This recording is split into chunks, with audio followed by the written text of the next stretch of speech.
chaque année, on bat des records de sécheresse dans ce pays. Le manque d'eau met en péril, vous le savez bien, les cultures, les potagers, etc. Dans ce contexte, donc, il est important aujourd'hui, vous l'avez entendu, ça, ce message officiel, de repenser notre façon d'utiliser l'eau au jardin. C'est ce que va faire Caroline Munoz devant vous. Voici quelques astuces qui vous présentent les nouveautés qui viennent d'arriver là sur le marché. C'est tout neuf, c'est tout chaud.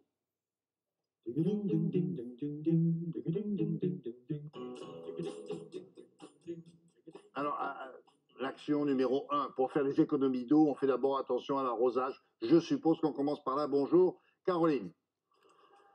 Bon.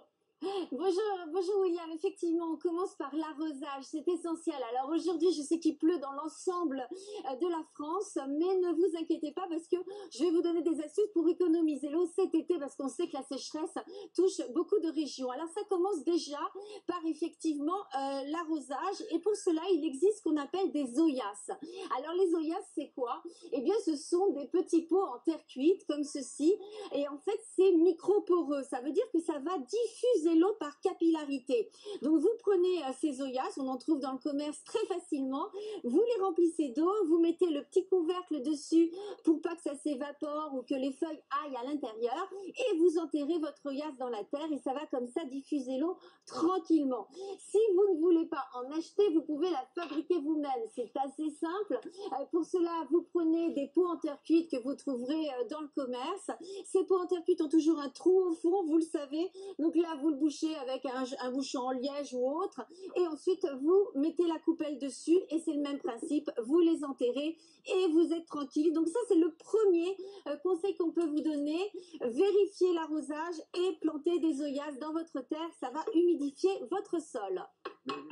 Est-ce qu'il faut là, le nourrir, le sol en question, là, pour éviter un apport d'eau conséquent, quoi? Oui, tout à fait. Il faut effectivement le nourrir. Plus vous nourrissez votre sol, plus il va retenir l'eau. Il va être riche, il va être fort. Alors pour cela, il y a des nouveautés sur le marché. Vous avez d'autres choses aussi que question de nouveautés, c'est notamment de l'argile. Et c'est Argilex qui fait ça. Ce sont des petits coussins comme ça qui sont remplis d'argile. Donc vous les prenez, vous les coupez et une fois que vous avez vos petits carrés d'argile, eh bien vous les mettez au fond de votre pot. Donc là, vous mettez un peu de terre dans votre pot. Au fond, vous mettez votre petit coussin d'argile. Vous recouvrez ensuite de terre et puis vous mettez votre plante. L'argile va se dissoudre dans la terre et va permettre également d'économiser l'eau au jardin. Donc ça, c'est une nouveauté aussi. On savait que l'argile a énormément de propriétés, mais là, l'économie d'eau et vu la nécessité et l'obligation qu'on va avoir pour cet été, croyez-moi, c'est un des produits qu'il ne faudra pas manquer. Il faudrait dire à vos amis des jardineries de mettre des stands spécialisés dans économie d'eau.